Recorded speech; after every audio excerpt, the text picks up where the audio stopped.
Welcome back to the Pull the Chair podcast brought to you by the Grit Network. I am your host, Paris, with my two co hosts, Tyler and Dylan. Tyler, I see you're in a whole new location. How's it going down there, man? Hey, no matter what happens in life, I could show up, still watch the Mavs get whooped, and still talk with basketball with my buddies. So, hey, life's good, man. Life's good. I see You you, know, man. I, How I you doing, Dylan? appreciate the glass half. I appreciate the glass full approach. I mean, not to spoil what's going on, but Tyler has had some home problems with the pipes breaking. Like you gotta explain it. You didn't really give us enough of what happened. What Yeah, happened with those man. pipes, dude? So I'm live from the Hyatt, man. I came home and there was water literally all over my floor. And I had put my dog up, but she was so wet, and my landlord was going crazy thinking it was my fault, but I'm on the first floor, so something happened on the second floor, and water was just everywhere. And so it's just been a crazy night. I'm over here at the Hyatt, but hey, we're live, we're good, we're in the hood. So hey, I let's talk about talk some basketball. basketball. So you got this guy got water in his house. My house, we got no water in our house right now. So like water just What? like Yeah. we just got water, no water. It just As a lone water haver, I hope my water stays. That's all I'm gonna say. I hope it stays nice and warm, nothing breaks or anything. I'm living. I'm lucky right now. I'm just Hey, happy that we could have another day to talk basketball. I don't think it's just here at my house. I think the whole city of Dallas got the water cut off because these Mavericks are getting whooped by the Hornets too. So hey, it's a citywide thing. I got tons of water outside. It's been storming since probably 8 in the morning. I woke up storming. Right now it's storming. Like man, there's water outside. In here. Yeah, we're supposed to Yeah. get some of that rain tomorrow actually. So Yeah, it ain't no better by me. Well, getting into basketball, we got a lot to talk about this week. Starting with James Harden. If James Harden's having an injury, we'll talk about that. Giannis return and a possibility of Trey Young returning after getting ejected before he even gets the return for a game. Um, we got a weird NBA sponsorship going on that possibly might happen. We'll talk about that, and then we'll end it talking about the Knicks Spurs facing each other, how the season might end with those two teams. But starting off, James Harden, he has a fracture on his thumb on his non-shooting hand.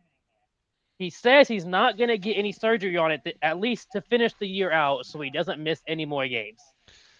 He's still scoring, but he had 5 turnovers in that game that after he had the injury. So with you guys seeing him being injured, I get it's his non-shooting hand, but he's a point guard, so he's dribbling with both hands. How do you think it's a good idea? It's a good idea for him to just continue with it, or is this going to have some big issues going on? It's funny because actually, I was actually watching the Celtics game a couple days ago on the first game of the back-to-back against the Sixers, and Bailey Sharman was playing with a little thumb cast. Like I guess he's having his fair share of finger problems. I mean, I think it just comes down to because it's not and it's on his non-shooting hand. He can at least maneuver around with it. It's not like the end of the world per se, but it's definitely one of those things where God forbid you land on it weird or something happens. Like you're one step away from just having way worse damage to your hand, your finger, and I mean I think it's one of those things, like much respect for Harden for trying to push through it and like he kind of knows that like this may be one like I don't want to put like into perspective, but like this feels like his one of his last real chances at going for a championship. So he wants to be there. He knows that yeah, surgery ends the season. So it's like he's Hmm. doing everything he can. So I respect it.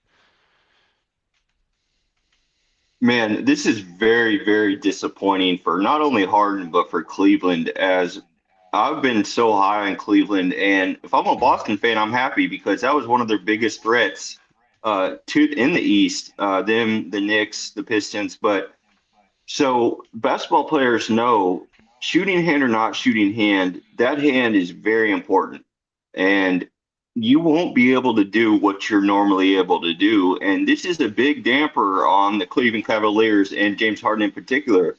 And Dylan brought up a good point because this might have been James Harden's best chance to get a title. he's been talked about as one of the elite stars to not get a title for so long, and for him to break his hand, not shooting hand, but still to break his hand at this juncture in the season, it is very, very disappointing. I would be, man, if I'm a Cleveland fan, I'm absolutely very worried about this. I do think it's going to have an effect on him, and I do think it's going to have an effect on the Cleveland Cavaliers. Yeah, definitely with James Harden this year. I mean, this year he's been averaging 25 points. I mean, 25 points and 8 assists, and that's a key piece right there. And you injure your thumb, like I said, even if it's not on the shooting hand. I mean, you're a point guard. You handle the Right. ball, so you're dribbling either hand. If you can't go one direction, and then they get to the playoffs, and you can only get pushed in one direction, yeah, that severely limits you. And I mean, it's going to make it harder for him to score. It's going to make it harder for him to get people open, and then you're going to be back to the Cavaliers with the Donovan Mitchell has to lead the show, and we've kind of seen, at least playoff wise, Donovan Mitchell leading the show. What that ends up with the Cavs, that doesn't get them far. I think the worst part is that's his thumb. That's the problem. Like, if Hmm. this was like one of his middle digits, like his ring finger or his middle finger, you could at least kind of circumvent it. But like, as far as grip goes, that thumb is the most vital finger to grip and like control and do any kind of basic movement. So I do think Paris, who was a good point as far as like dribbling the basketball. Like, he's not going to be able to dribble his right as well as he used to be. um, it's definitely gonna put a hamper on his defense too. I mean, I know Harden's not the most notorious defender, but it feels like at least recently, he's been more high effort, and hopefully he doesn't start getting scared or wanting to do less because again, they need him. He has been such an X factor for the Cavaliers, and they've been very hot since he joined the team that something like this is so catastrophic for them And you because talk you about, go ahead. yeah. Sorry, finish off. No, no, no. You could go. But I was saying, like you talked about his physical limitations. I mean, think about also for a basketball player mentally, that is always going to be in the forefront of your mind. What can I do with my hand? What will happen if I do this to my hand? And yeah, I think it's going to have a huge effect. Can he physically be out there? Yes. Will he be able to be even 60% of what James Harden could be? That's going to be hard to tell. You know, like And deep definitely with it deep being a into, thumb, I think we've yeah. all had a jam thumb before, a jam finger. One, that shit hurts. But Yeah. two, just like catching a ball with something like that. Oh, it hurts to just catch the ball. You get a ball thrown at you too hard, bam, hit your thumb. Now you feel all you do is feel your thumb. It's just that's just I feel Well, like that's just And that's you gotta have a cast on it. Like, there's no ifs, ands, or buts. So you're not gonna have the yeah. same amount of flexibility that you had before. And if you get any other season, like any other situation, he'd be sitting on the bench. But he knows that this was his opportunity, and they were playing so damn good. I'm just devastated for the city of Cleveland right now. I'm if hoping that Donovan, and you brought up a good point with Donovan Mitchell. All eyes on him now, and everything's on his back. And he has not been able to answer in the past. Can he get enough from a hobbled James Harden to get where they need to be? I don't think so. and I with don't him think being so. injured like this, do you think possibly they have to start maybe somebody like Dennis Schroeder and let James Harden come off the bench? I I don't think they mean, can do that. I don't think they can afford that. Honestly, it's tough. It's like, and look, this is a team that's won 7 of their last 10. They only lost 3 times in all of February, and then even in January, since the trade deadline, like they only lost how many times in January? Now I just Like forget. I two, three. lost They it. went on a good streak when they first got James Harden, where they weren't losing at all. They Yeah, yeah, exactly. In January, they started off slow, but then again, once the trade deadline hit, they only lost 2 times in the second half of January, and then 3 times in February. So it's like 5 losses since you got James Harden is very impressive. And now, like yeah, again, he's leaving it all on the line. He's respect, no doubt, but it's definitely gonna be a big problem. Like, do you start him? Do you sit him? That's definitely a question. And James Harden doesn't want to sit; he wants to right. play. So you can't tell him no. it's a problem. It's an And absolute problem. going to another team in the East, we'll talk about. the Celtics. And first, before we mention Jaylen Brown, because Jaylen Brown's out here making history in his year that he, Hmm. without Jason Tatum. I want to mention Nimius Queta with this 27-point, 17 rebound game against the 76ers. Uh, Yeah, Man. I talk about it like that was the game I watched, and he already going into the halftime, he already had a double double. He was already like somewhere like 17 points, 12 rebounds, something ridiculous. Like, I mean, the Sixers couldn't buy a bucket at certain on certain stretches, so he was just grabbing boards. And then also the Sixers with that Embiid, there's I didn't realize how small of a team they were. Obviously, they don't have Paul George because he decided to take drugs that are illegal to the policy, so that doesn't help either. Shots But fired. like, hey man, that's what you gotta pay the price if you're not, if you don't pay attention to the drug policy. And it's like, yeah, they had such a small team, and someone like Keita, who's like damn near 7 foot and as big as he was just grabbing boards, dunking on people, and he plays old-fashioned basketball. Like he's not stretching the court like a cat would.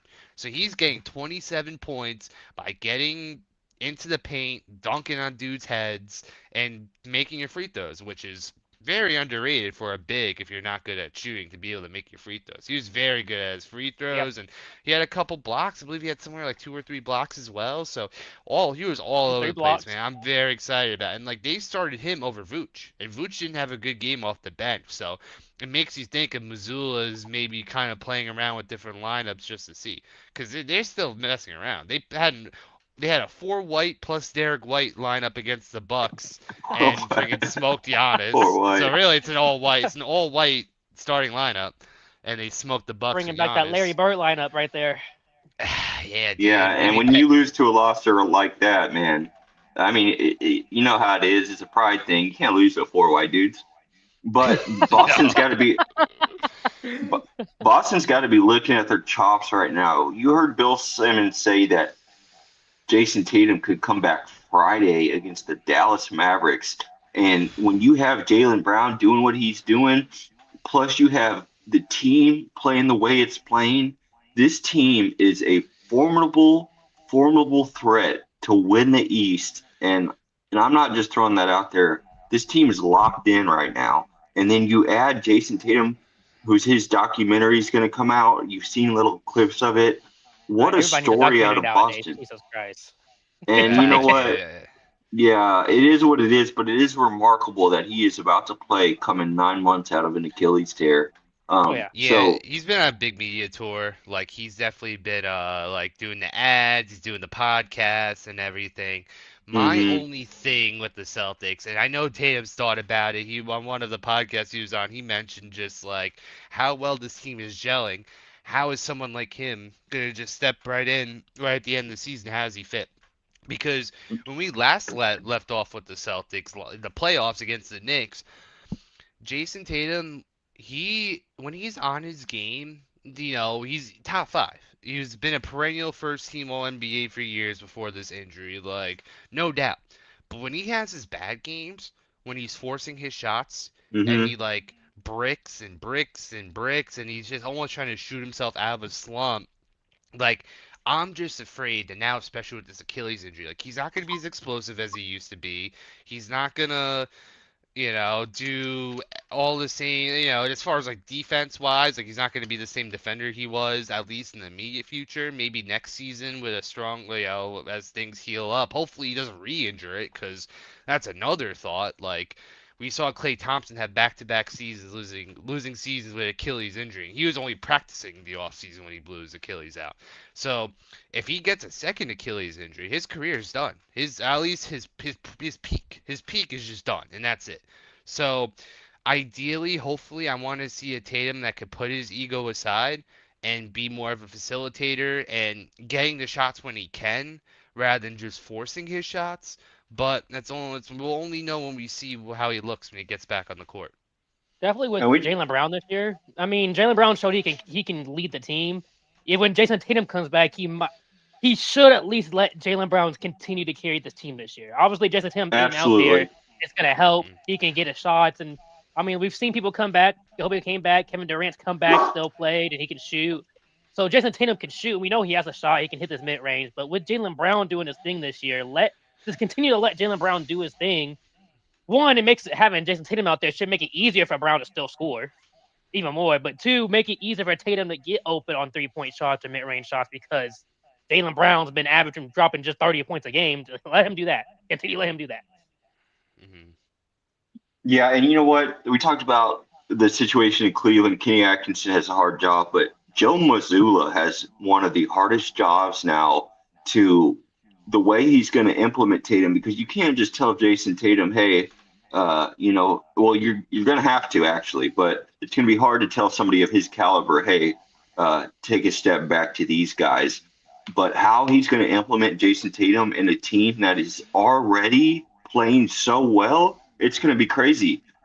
He's got his work cut out for him, but I'm interested to see how this goes. And Jaylen Brown, the good thing about it is you do have one of the greatest leaders, a two-way leaders on the floor leading that team, and you have so many other players that are stepping up and playing their roles so well. It's almost like you just want to sprinkle Jason Tatum in a little bit and see what he could do without. You're not going to fully unleash him anyway. He's 9 months out of an Achilles. You're not going to send him doing what he's doing.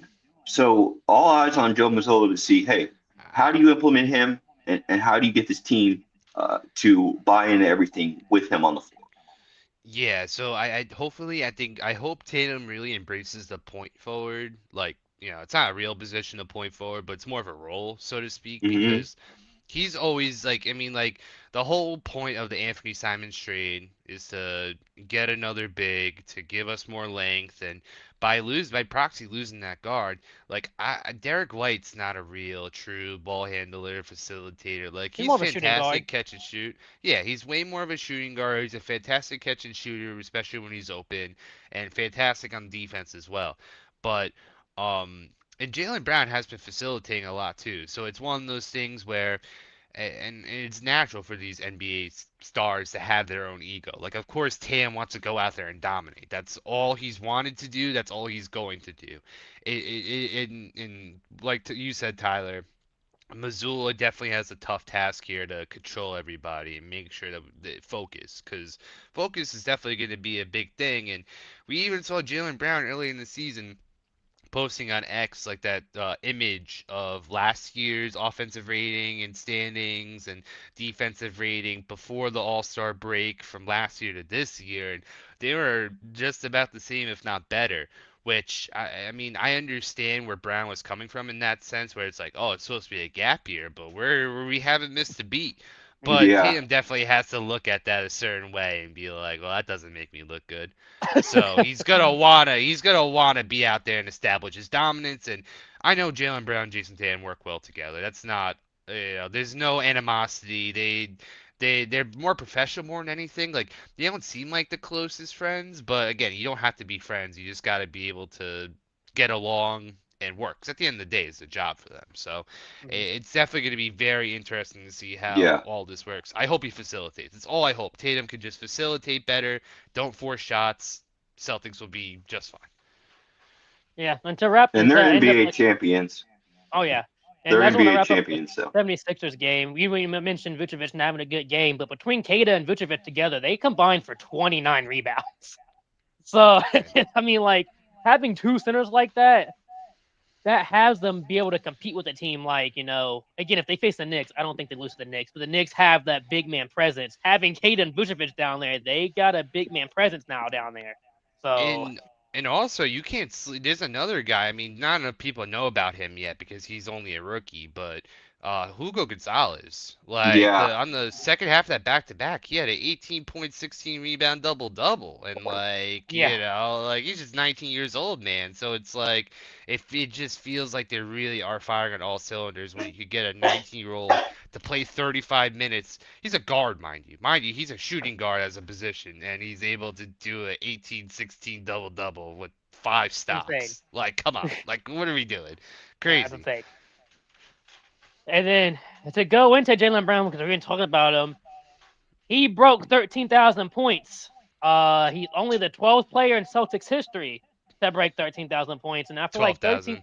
12,000. 12,000. Sorry, no, no, you're right. You're right. Sorry, I Okay. apologize. 13,000. You're right. You're right. Sorry. In which 12 13, teams. yeah, 12 players. Sorry. 13,000.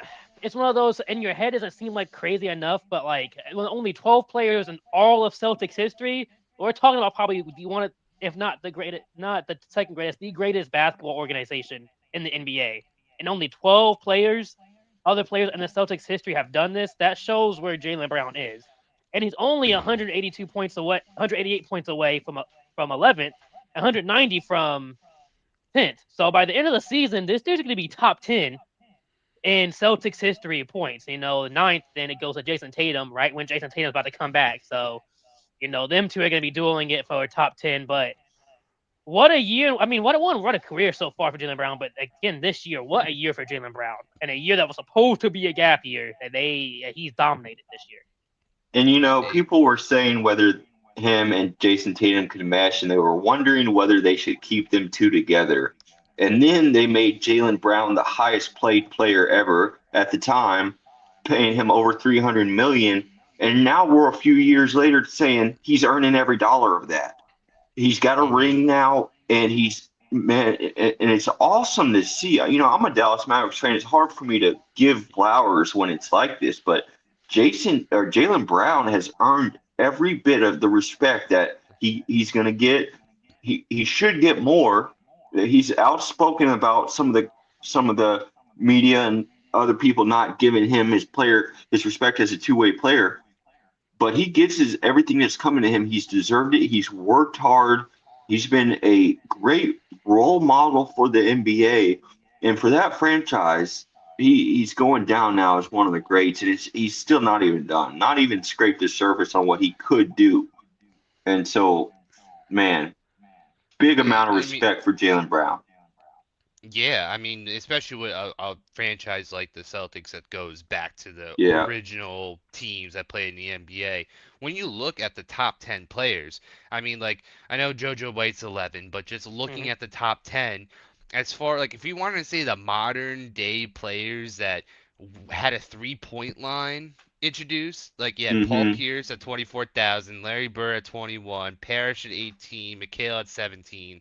And the rest of these guys, you have the Bill Russells, the Sam Jones, the Havliceks, like all of them, they played so long ago that like it really puts in perspective, especially someone like Jaylen Brown that first off has been super loyal. Like his ego, like I was talking about ego before. Like of course, he has his own. Like he wants to be acknowledged. He wants to be respected as one of the stars, which as he should be. And he still Mm-hmm. doesn't get. I still don't think he gets that. I've been seeing people say that he's not even like first team All NBA, which again ridiculous. But I know there's also like a lot of other well-deserving players too. It's not an easy thing. Um, Not an easy year to be a voter.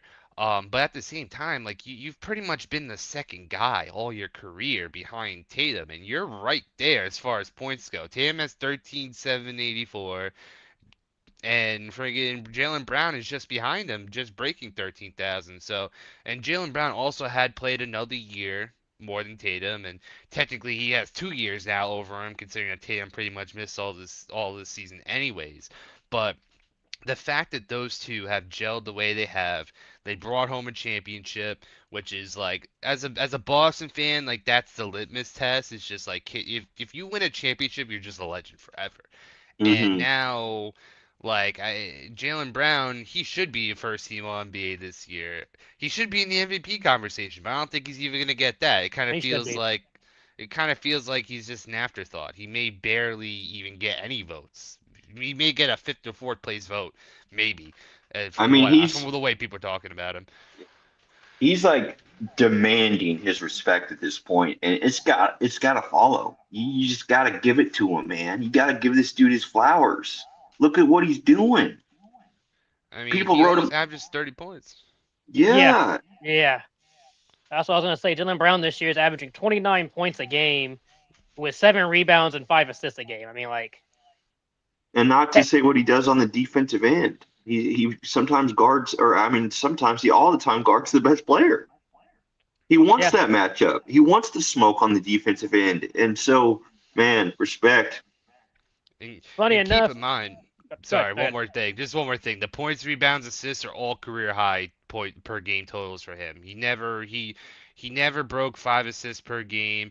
This is the most rebounds he got in a single season, and again, 29 points per game. The next closest year was 22-23 when he averaged 26. So by all measures, as far as like the exception of maybe steals, like he's pretty much just been on top of everything, making sure this team is as competitive as they are. Just what I saw in the Ah, comments, we got there some it Nicola is. Flippage saying Jaylen Brown stinks. Celtics are plus 14 without him, and Oh, they're plus 5 with them and plus 14 without him. Plus Now, 14 what I'll say what? about that, plus what I'll say about that without seeing, watching all the Celtics games is that they only reason they probably plus 14 without them is because the Celtics bench is better than the rest of the league's bench. I mean, it's the net rating. He's talking about net ratings, and again, you could cherry pick all the stats that you want, but you can't deny that he has been the number one dude on a team that's 41-20, second seed. Like the next closest scorer is what, Peyton Pritchard, and he's your sixth man right now. Like he's not even a starter for the team. Derek White maybe in that same like air, but not yeah, a you said sing. Derek Jalen White Brown's the off the only bench All and stuff. Star with the bench. Yeah, Yeah, You but got to go Jalen out of Brown's your the only All way. Star. You got to go out of your way to hate on Jalen Brown at this point. Well, that's how it goes. I mean, again, as a Boston fan, it's just what you expect. It's try not to feed the trolls. I mean, dude has Alex Caruso as profile picture, so I bet he's probably a big fan of Payne Pritchard and Sam Hauser too. But yeah, it's just like I mean, again, it's just like they'll cherry pick anything to not give Jalen Brown credit. They said that he didn't deserve the $300 million and he couldn't shoot with his left hand, and let's not forget, he held that NBA Finals trophy with his left hand because, it's a big FU to people like you if you flip flop it. Damn. So, That's a again, flex. yeah. I mean, his funny name is enough. Nikola Floppage. He's a born hater. But funny enough, at the beginning. I was part of the. I never hated Jalen Brown, but I was kind of with that thing of Jalen Brown and Jason. Didn't think Jalen Brown and Jason Tatum were ever gonna mesh, Yeah. because at first, the first thing I was seeing would be Jason Tatum would have a great game and Jalen Brown wouldn't do anything, or Jalen Brown would have a great game and Jason Tatum wouldn't do anything, and it was like that for some time. And I was like, yeah, them two are both stars. You could see that, but it was like together, it's always one or the other. And then they won a championship. You can't say anything about them not working together if they win a championship. It worked. That worked. And then they go to the finals the next year. Like, okay, you can't talk about that not work. That they're not. They can't mesh. They're there every year. And, and the consensus was it would always be Jason 1, Jalen 2, but they flipped the script. I mean, you got the Finals MVP, and he ended up, you know, becoming the one. I mean, in a sense, it's 1A, 1B, but nobody really had him doing that. And It, and to see him do it, and I like his work ethic. I mean, his work ethic sometimes doesn't go, um, you know, notice as much, but the guy puts in the work. He's a hard worker. He's a good guy. Got to give it to him. yeah, only a real hater would turn positive net rating stats into a negative. Like, okay, dude.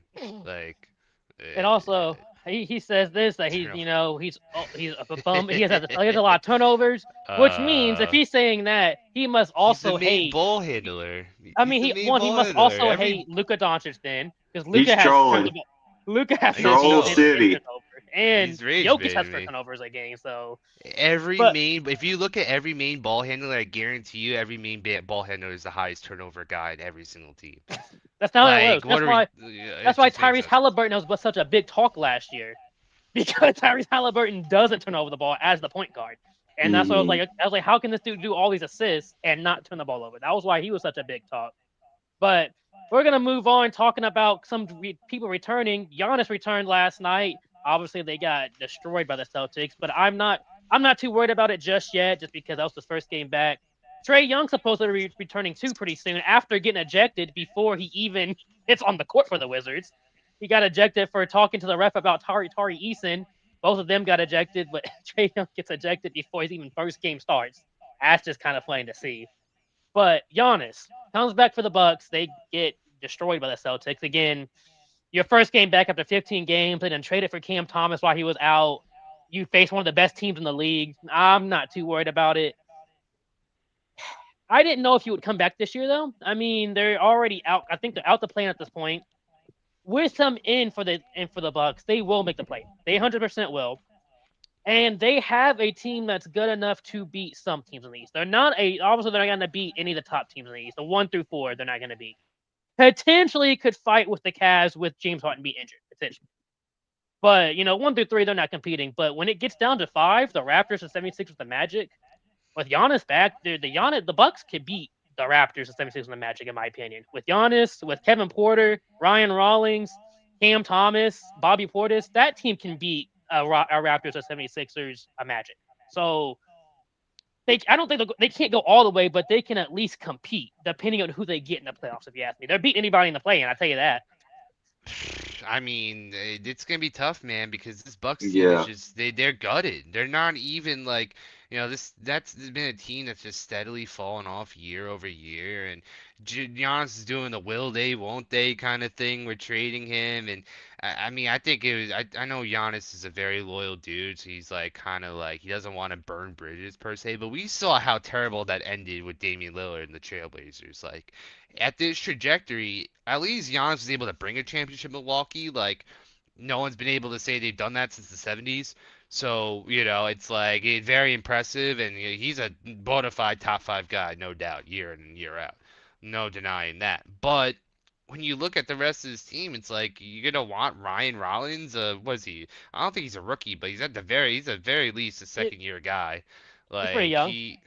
yeah, and like Kyle Kuzma, you tell me Kyle Kuzma is gonna be your guy, like a vet, like a friggin' like a real thin long vet with his long sleeves and bright colors going a lot. Like I'm sorry, now I'm turning into like boomer takes, but this like you don't have the Chris Middleton, you don't have the real guard that's gonna be able to gel well with Giannis. It's gonna be another, all right, let's give Giannis the ball. He's gonna run through everyone and dunk on people's heads and let's play that back a year again and again and again.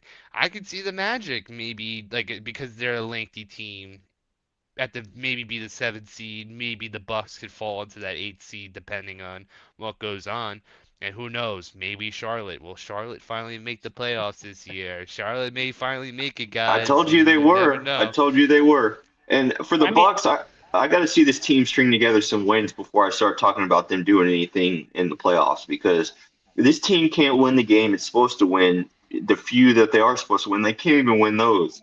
The Cam Thomas fall off since those first few games needs to be studied because that's crazy.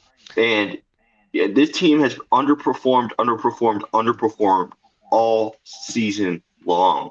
Doc Rivers And effect. and that's that. Oh, And honestly, that's what I was getting to. Is oh, it's just a crap show in Milwaukee, and Doc Rivers, says all the right things in the media. Was talking trash about Shams because Giannis is staying.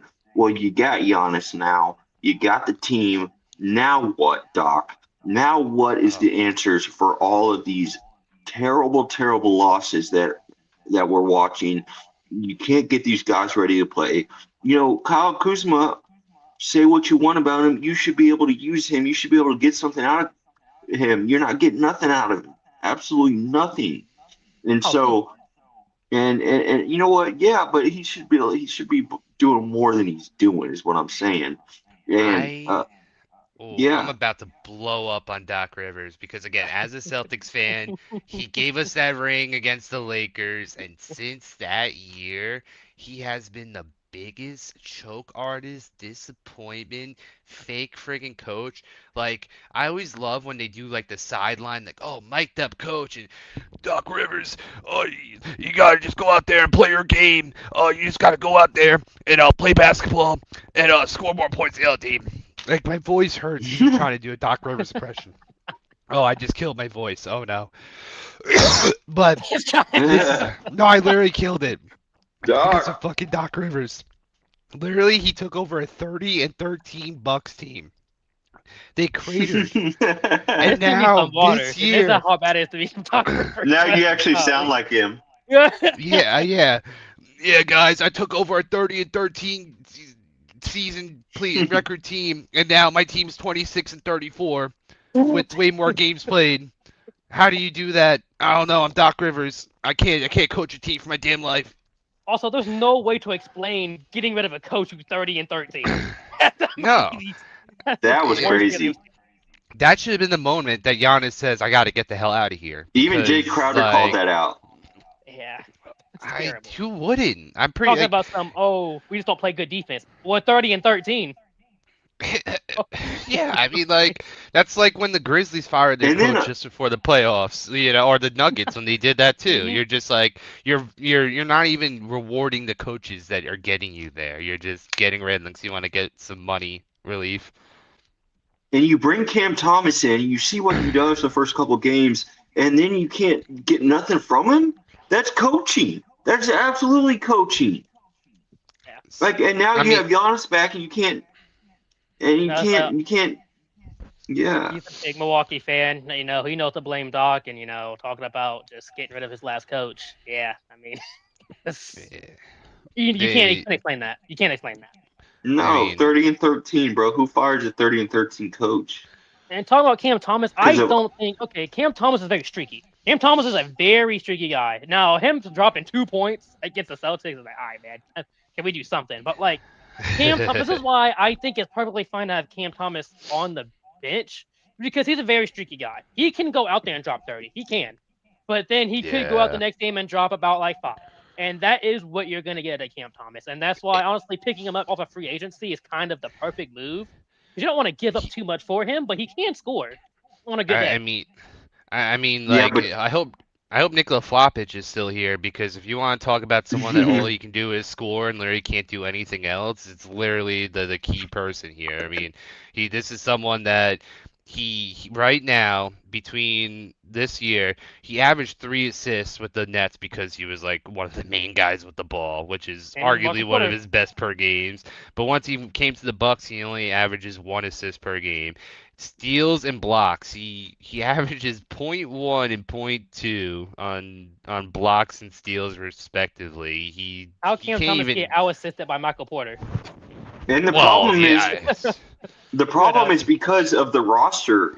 You need consistency from him, and you just can't get it.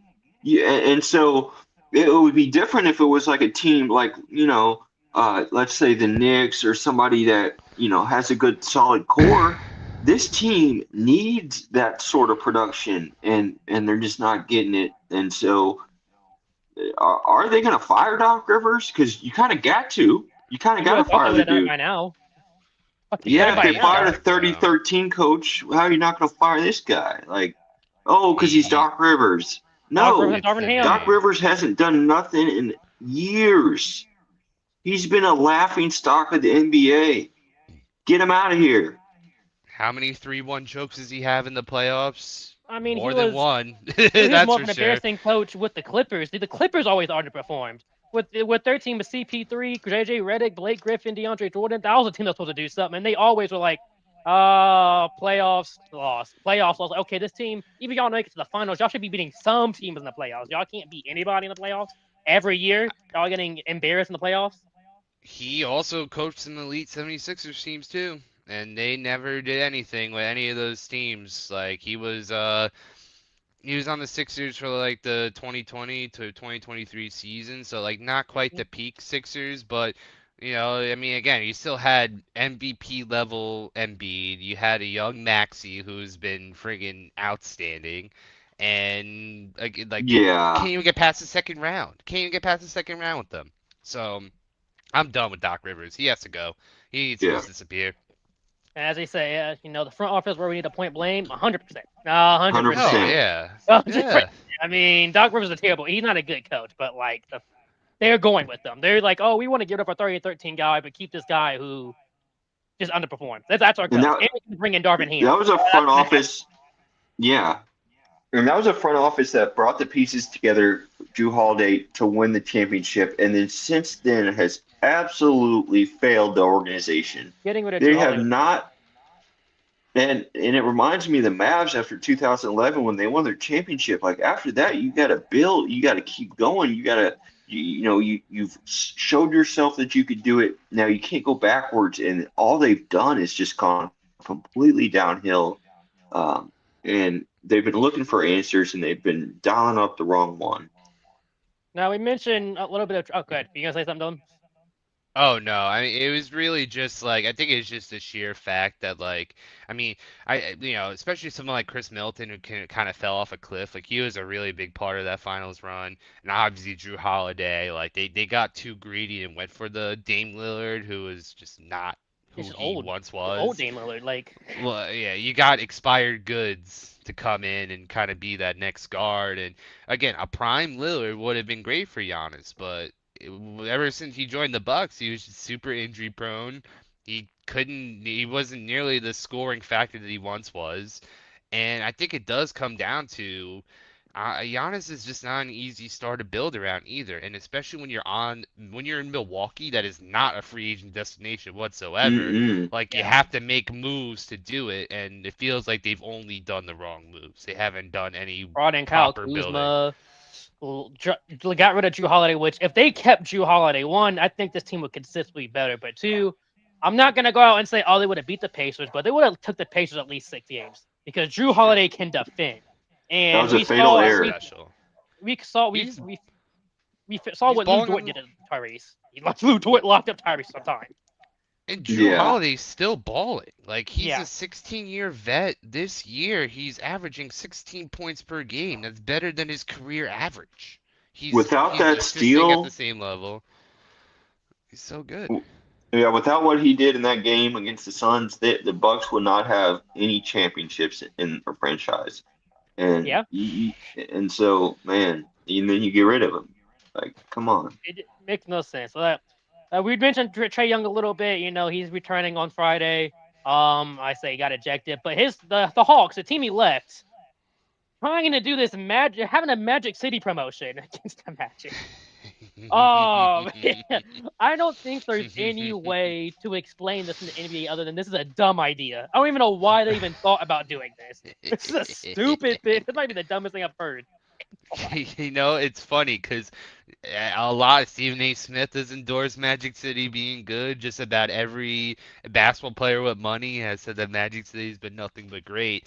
But known women respecter Luke Cornett stood up against the NBA and said, "No, we need to respect women. This should not go through." And I stand with Luke Cornett, fist up. Hey, you But know what? Go ahead.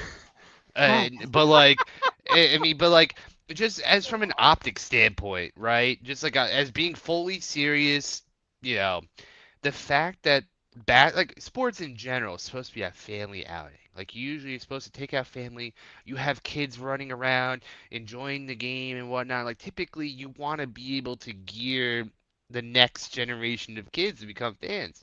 And how are you going to like imagine you're a Hawks fan, right? You go to the basketball game, you get your Magic City sweatshirt, and then you go into school the following Monday, and the teacher is like, "Why are you wearing a strip club sweatshirt? You need to go to the front office and go home and change." Because like literally that's what you're doing.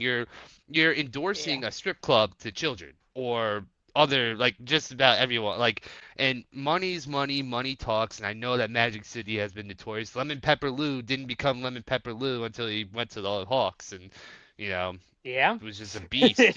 yeah, Like those I love lemon pepper wings, man, but I don't know if I could really stand for a strip club sponsoring a team for a night. I don't. That's a bridge too far, if you ask me. And you know what? Like, and to think, and they're gonna say, "Oh, it's about the chicken wings." We know damn well what this is about. Not the And chicken wing. and you know what? Like, it shows where we're at a society because, like you said, this is a money thing. This is a money thing, and willing to do anything to get money. I cannot see how this is a good look for the NBA. And I'm not going to sit here and say that, you know, I'm like, a perfect guy and would never ever have never or would never like even consider a strip club, but to promote it in the sense of the public eye, and I totally get it where Luke Cornett's coming from. It's not a good look for the NBA. It really isn't. And okay, so they get a bunch of money, but at what do At you have to, like is what for cost? At what? what cost are we doing At this what for? Hey, cost? And it's sad that they know that this is what'll bring in the money. They know because we're just in a different world today, But for the kids, this has always been a game where kids are always involved. And now you're explaining to your 8-year-old who's watching the game what is going on, and that's when it becomes an issue. It's like, hey, Daddy, what's Magic City? Magic City is a strip club in Atlanta, I'll take and you when you're 18, son. Don't you worry. yeah, Like yeah, what? yeah, Here's a sweatshirt. Here's a sweatshirt. I got it for you, man. Here's Yeah. right here. Hey man, the design goes crazy. I can't lie, but it's like people say at the end of the day, these sports are children's games. These are Hmm. children's games that we, as all kids, we all grew up playing sports in some way for the most part, and it's just like, I mean, it's very sad. I mean, like, what's next? And I know people joked about this when the Heat arena was up for naming rights and the crypto, like, Crypto. I forgot Hmm. crypto arena, whatever they turned it to. People are saying, oh, Brazzers should get the arena and become the sponsor of the arena. We are one step away from Brazzers having a sponsorship in the NBA. Like, we're not That's the far off craziest from part it. is I do remember that. You remember that thing Like, happening? yeah. and it's like I'm saying that with like I'm genuinely serious. Like people are like, ah, it's such a good joke for having brazos on a sports arena, but we're right there now. Like I mean, in the it's college there's football no championship safeguards. game, they showed a porn star in the middle of the game. I mean, like we Yeah, just like what are you gonna do? Are you gonna put a pole under the basket? What are you gonna do? Like what is this promotion? Like what's gonna That's the happen? halftime show. It's a halftime show, Tyler. They're gonna do a strip club fiasco in the Oh center man. court. And so these he kids are like gonna said, Adam Silver been dropping the ball. I mean, it's Oh crazy. yeah. He's so worried right now about this tanking yes. situation, And but and he's money. over here promoting gambling and having all these gambling companies take over, and now he's doing a Magic City sponsorship. Like, okay, you're so worried about teams losing, but you want our kids to be worried about gambling and strippers. That's what you want our kids to be looking at. I gotcha. He's Yeah, I mean, reaching. yeah, Adam He's Smith has absolutely been bad. done. It's like he's like people talk about how bad the commissioner of baseball is, how much he's changing the game, but I'd say Adam Silver is much worse because like at least with baseball, they're at least trying to change the game for the better and make it faster, Yeah, and they're not really fully changing too many things, but the they're spinning in-season it up. It's tournament. really all they're doing. Yeah, like the NBA is just making shit up. Like this whole 65 games fiasco, the in-season tournament all of a sudden becoming a thing, and like which is a fine idea, I guess. They're kind of taking a note out of like soccer, I guess, with that, like Premier League and FA Cup and all that. But no one was asking for any of this, and especially the All-Star game changing every year. Then Every year. Oh they're my gonna god. abolish the draft now. Like I'm still talking about abolishing the draft, like he does too much, and it feels like the NBA is always in the headlines for the wrong reasons. It's never to Hmm. promote the good players, it's to talk about the negativity and bad stuff the NBA is. And I still love basketball more than any other sport. I still think basketball, as far as like performance on the court, is one of the most electrifying sports you can watch. But Adam Silver does no favors for the league at all. I He's mean, got to go. this is crazy if you think about it, bro. This is craziness. We're talking about a strip club in the NBA. Like you would never have talked about this 7 years ago. No, gambling. People always talk about the intent. Like I always, 'cause growing up as a 26-year-old, like gambling was like demonized, and it was always illegal for the most part, unless if you went to like Vegas or a casino that you could gamble. And like again, it's for the better sake of people. But the second that sports gambling became a nationwide legality thing, these sports leagues are like, oh, baby, let's get some sponsorships. Let's ESPN has their own sports book now. Like this is not just like the NBA thing as far as gambling goes. This Yeah, is a every sport problem and just compromises integrity in general. Like and Tyler talking about the society aspect, it's just like people used to like we used to have shame. We used to shame Hmm. people for doing bad things, but now it's almost like we're all so numb to everything that nothing matters anymore. Like it just yeah. feels like this Magic City sponsorship's gonna go. The Hawks are probably gonna have a sold out crowd, and then they're gonna be like, "Oh, Exactly. sick! Got Ti We had our best performing. attendance on Magic City night. Let's do this again next year." And then it Hmm. just gets worse and worse. Like we don't learn because everything is just about money, and it's sad that it's like that. And to really think, in the early 2000s, they were so worried about people like Allen Iverson and not dressing up in suit and ties and dressing the way he dressed. And now we're in 2026 having strip club sponsorships. Yeah. That's where we came from. So like that just it goes to show it went from really they were so worried about anything entering the game of basketball that could damage it. Like who cares what people are wearing? But now we've gone too far, and I was like, oh yeah, let's start sponsoring strip clubs. Like, okay, hold on, that Yeah, doesn't make any let's reel it sense. back a little. Let's reel it Like, back. come on, man. What happened to the game that I love? What happened to the game that I love? The It game's just gone, Tyler. The game's gone. I don't know how else to it's say it. all about the money now, man. But to wrap it up, let's talk. Let's just finish it up and talk about just the conferences. With starting with the Knicks. Really, the Knicks just beat the Spurs. Spurs went on a whole streak of February, not losing a single game. But the Knicks not only beat them, they handed a pretty big loss to them, 114-89. It wasn't even that close of a game. But Spurs are only 3 games back from the Thunder. And we've talked about them a lot passing the Thunder. Honestly, at this point, I don't think they will because every time we talk about it, they're like 3 games back. Every single time they're 3 games Mhm. back. It's just like, oh, they could pass it, but they're still 3 games back. But for the Knicks, now again, I am a big kind of Knicks hater, being a Pacers fan. I don't, but this Knicks team's a good team. It's a great Knicks team. They're a dirt place. They're not beating the Pistons with the Celtics though. They're just not. The Pistons every time they face the Pistons blow them out the water. Like it's not even a close game. And then Mhm. the Celtics aren't gonna lose them again in the playoffs. That's what it comes down to for me. The Celtics aren't gonna let that happen a second time in a row.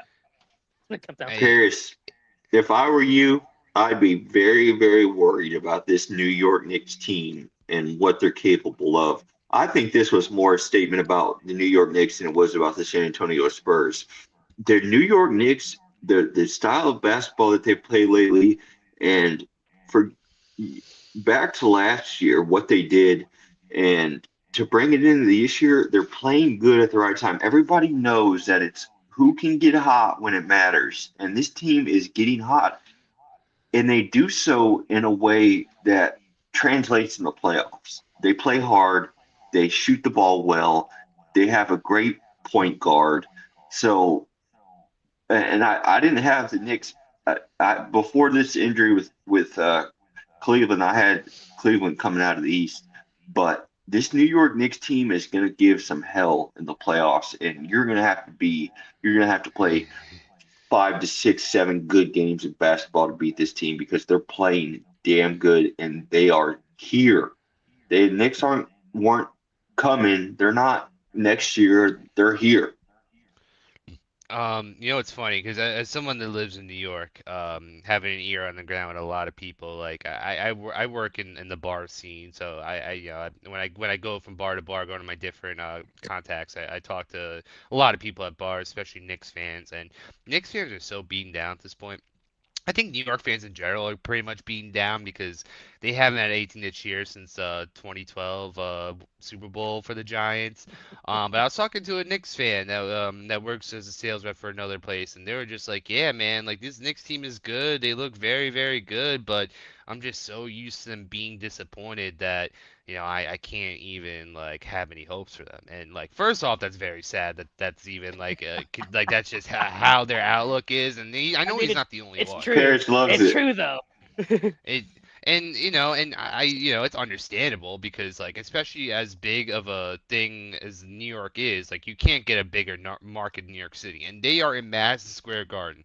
Like you couldn't be any more dead center in New York City to like have all the fans behind you. Like we've seen when the Knicks get hot, how excited New York City gets when Oh the yeah. Knicks are hot. And I'm high on this Knicks team specifically. Like I don't have any negative bias towards these Knicks, honestly. Like I really do think that they have potential and look, I mean Jalen Brunson, he's your bona fide number one guy, averaging 26 points per game. Like he's your ball handler, he's clutch. He can't really stretch the floor really, which is always going to be a problem. But they have enough people that shoot threes that they'll hopefully be fine. But the biggest thing I want to highlight is that they have four players that average one steal or more per game. You have OG at 1.7. Jose Alvarado, who they just got at the trade deadline, is also Jose 1.7. Alvarado, man. Mikal Underrated move. Bridges at Yeah. 1.5. and then Josh Hart at 1.1. Like they are a lengthy, high effort team that if I was any team, like even the Celtics, like I still have doubts kind of creeping in the back of my mind because I really do think that Tatum's gonna really change everything, and we'll see how it goes. Like if he's 100%, then yeah, we're fine. It's not gonna be a problem. But as far as like defensive teams are, because when it gets to the NBA playoffs, intensity goes up. The same Hmm. fouls you were getting in the regular season are not going to be happening in the The playoffs. the game slows And down. yeah, there's just so much that happens. Like you've seen plenty of rock fights where both teams don't even reach 100 points. Like there's probably gonna the Knicks are probably gonna have a lot of there's it's gonna be throwback to the early 2000s, late 90s. Friggin', they're gonna have rock fights with teams, and it's like if you don't have the mental fortitude to when the Knicks go on a run, you go on your own run. I could see them blazing past some teams. Like they're really. I think they really will be scary. I think health is going to play a factor where it's like Always if does. they lose, if and it's natural. Like an OG Anunoby, for example, like that's someone that I want to look at. Like we talk about the Cats of the world, we talk about Jalen Brunson of the world. We just talked about how Jose Alvarado is going to be probably a big factor with them coming up as a rotation guy now. But OG Anunoby such a quiet dude. A nice Hmm. little power forward who, he sits in the corner. He shoots 36% from three. So, like, if you leave him open, he's more likely going to knock it down than not. He's their best defender. Like, as far as wings go, I would not want to go up against OG if I'm a wing on Yeah. any other team. And they have the height to match up to a Cleveland. Like, Cat is very good. I know Knicks fans were very excited that maybe they'll get Giannis and they're willing to get rid of Cat, but hey man, you already have the bird in the hand here. You already have a 19 point per game guy that almost averages a steal, mind you. He averages point 0.9. So is Miles. Oh wait, no, Miles would probably miss the season. So technically, they could have had a full starting five full of one steal per game guys if Cat Hmm. gets his steals up a little more. And like, and he's a fantastic shooter. I mean, he's as far as bigs go, he's Oh, he arguably can one of the shoot. best shooters. Oh yeah. So, like a Cavaliers, for example, you may want to have like a Evan Mobley on him just to have a little bit better mobility and length on him. But like, I mean, But that puts there's like not going Jared to be ton of Allen on like answers. OG, and that's not gonna work. OG's gonna just blast past him. And I've You been know. Yeah. talking about it for weeks, but the East is shaping up to be one of the greatest years for the playoffs. I absolutely can't wait.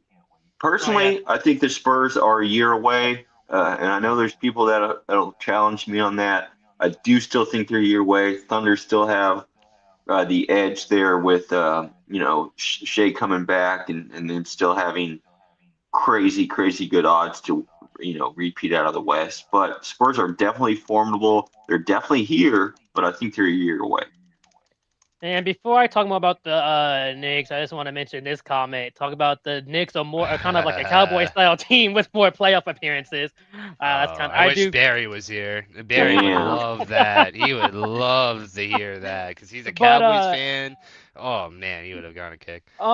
the Knicks. Okay, I will say I have nothing to take with the Knicks as how good of a team they are. They are a good team this year. I mean, I have a lot of dislike for Jalen Brunson, but I'll never. I can always put my dislike aside for how good of a player is. I don't like Jalen Brunson. Jalen Brunson's a good point. You can't. I can say one without saying the other. Jalen Brunson's a good point guard. I more thought it was funny how he won clutch player of the year last year, and then Tyrese was way more clutch than him last year. But Jalen Brunson, besides that, he's still a really good player. Cat's a good And player. Josh Hart is one of those players who's like annoying to face, kind of like a Caruso or Patrick Beverly. You don't want to face him. He's just he's very pesky player. It's just like I said, any team under the Celtics and Pistons, they're beating. They're beating the Cavs, they're beating the Raptors, they're beating the 76ers. It's just I think the Celtics can beat them, and then again the Pistons when they have faced the Pistons this year, the Pistons have beaten them 126 to 111, 118 to 80, and 121 to 90. So not only are they beating yeah. them, they're blowing them out. So like, and I'm like, I get it. It might be a little bit closer in the playoffs, but like, that's not a good look to be going in the playoffs knowing you're getting blown out by this team every time. Well, it's a crazy stat. The Pistons, they did it early in the season, and obviously this we weren't doing this show then, but they went on a 12-game winning streak, and Mhm. the last two times that they did that was the 03-04 NBA championship, and I believe one of their Bad Boy Pistons championships also had that 12-game winning streak. So as far as precedent goes, This Pistons team's as much of a juggernaut as anyone else. And I do want to say one more point as far as the Spurs go, because we felt like we kind of glazed over them. They went undefeated in the whole month of February. That's Hmm. not an easy thing. I mean, Yeah. of course, the Thunder started the season like 20-1 or something ridiculous like that, so it's not an unprecedented thing. And the Hornets But outdid it. Funny enough, January, the Hornets dominated it's January. yeah. So I mean, look, it's not the most fantastic stat, but at the same time, it's like I want to see Wemby healthy in the playoffs. Like we Yep. have we haven't seen that yet. And that's going to be more exciting. I think he's someone that's passionate and fiery. That I mean, he can't be guardable. Like he's just not guardable, plain and No. simple. Hmm. And they have so many pieces, young talent like Stephon Castle and Dylan Harper, and then you also have Aaron De'Aaron Fox. Fox, Hmm. who's so sneaky good that now he kind of falls by the wayside in the Spurs team. When on the Kings, he was like their main guy. So I mean, like they're just behind the Thunder. The Thunder are no doubt juggernauts, with or without SGA. I would love to see the plus minuses on SGA with and without him, because that's definitely fascinating. If we really want to go into the weeds of it, but yeah, I mean, like, look, as much as it feels like a foregone conclusion in the West, it almost seems like the Thunder are just ready to run it back and maybe go back to back. Like, do not sleep on the Spurs, man. That's all I'm No, gonna say. Do not sleep on them. they'll But be yeah, around I for a while. all they are. I mean, the Thunder and Spurs are the two teams that are about to run the West. I mean, because they're talented and they're young. The Rockets, they have they have Kevin Durant who's older. The Lakers, they got to blow it up, and the Timberwolves and Nuggets, they're going to be there because they got the players. I mean, you got Jokic, Jamal Murray, you got Ant. I mean, they're going to be there, but compared to the Spurs and Thunder, they just have everything. The entire starting lineup, and they're just there, and their coaching is really well. So those two teams are going to run the West. But that will wrap it up on this episode of the Pull the Chuck podcast, brought to you by the Grit Network. I'm your host Paris. For my two co-hosts Tyler and Dylan, tune in next week, back on Monday o'clock. We're ending. Hopefully, His dog's ready to leave too, man. His dog's yeah. ready to Yeah, go. Hopefully I'll be back in the house next week, y'all. eh, So He'll fingers be back. crossed. And He'll be back in appreciate. the and house. I'll have some water in my house. I mean, like, shout out to chat. I want to see more people chatting in it, because I do like interacting with the people that watch this show, because as much as the three of us, I mean, having a live stream, I want to hear more, even if it oh is yeah, just rage baiting about the Celtics. Like I enjoy having the talks. It's part of sports, just being able to talk about it. So maybe I'm all Absolutely. for that. me and Tyler can do it more next year when our teams actually perform and have a team. But we got that Hey, to you the know stage. me. I'm still gonna talk, no matter what. I'm still gonna talk the trash. That's my favorite part about basketball. But yeah, All tune right, in next fellas. week. We'll be back on Monday, but Monday at 9 o'clock. So tune in next week on the Grid Network for the Pull the Chair podcast.